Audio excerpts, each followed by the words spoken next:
Welcome to Book Talk. I'm Winston. I like to read good books, and you should too. Today we are looking at Shards of Reality, which is an RPG book for the SD10. This is actually the SD10 core rulebook, the simple D10 system. And this is just a rulebook. This is the main rules for this system. It is a unique system. You can see it's got, instead of the familiar D&D framework, strength, dex, con, intelligence, wisdom, charisma, it's got unique stats: strength, agility, toughness, reason, charisma, and edge.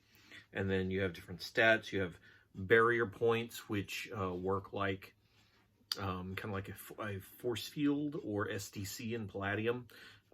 They deplete before your hit points deplete, and then they replenish more quickly. You have scores for dodge, initiative, hit points, mana points. This is meant to be a general system used for use with sci-fi or fantasy or just whatever you want to make of it. The actual system itself ranks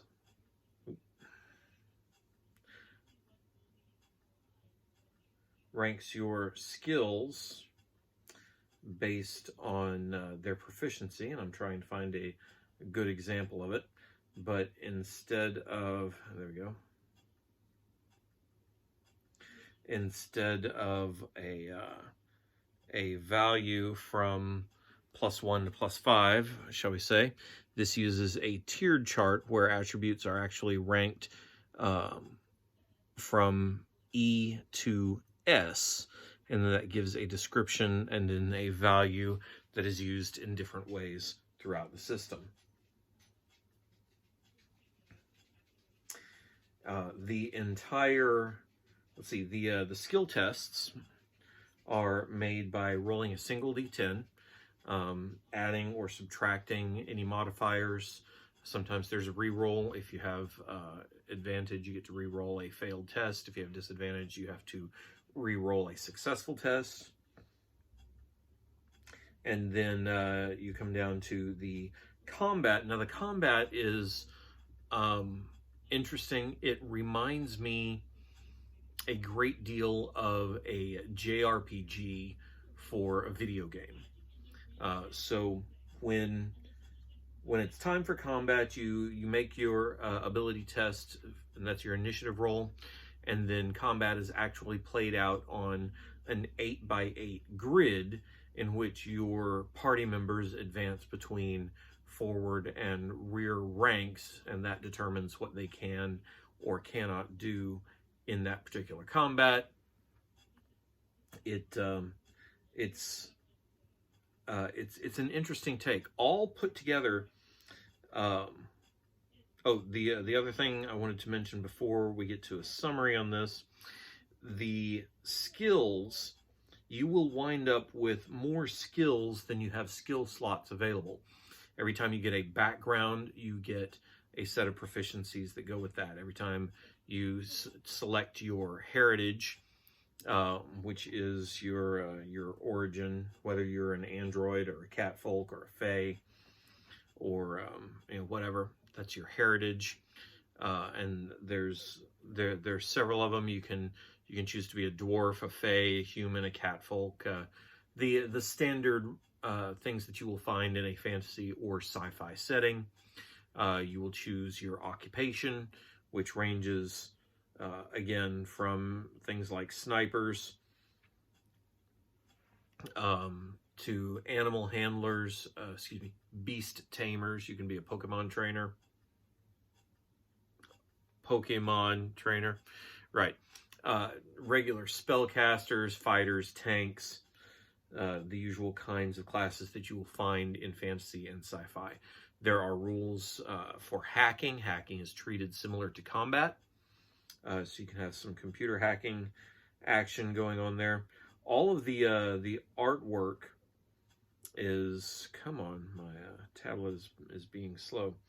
You saw the cover. All of the artwork is this nice, it's not fully painted, I don't think, but this nice lush artwork, and it's used very well. You know, there's the cat folk and one of the war droids. So it looks good. There's the pixie, and what is that? Oh, just human, right? Yeah, there's another background, another full page piece. So the artwork looks really good, and it's used fairly well. Most of, let's see, here's a shot of the background tables, and there's a lot of tables like this in the book.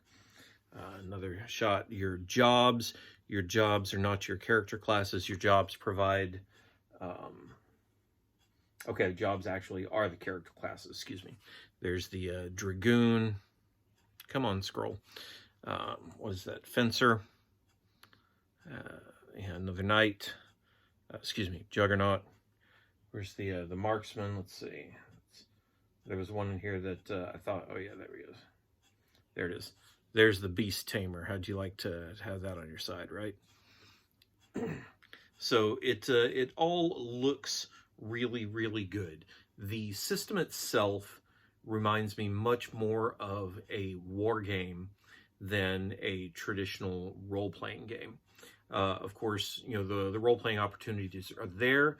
That depends mostly on how, you know, your table plays. There are some proficiencies in here that will provide you skills to help with puzzle solving or social encounters. But the main focus of the main focus of the book, as with most RPGs, is on the combat system.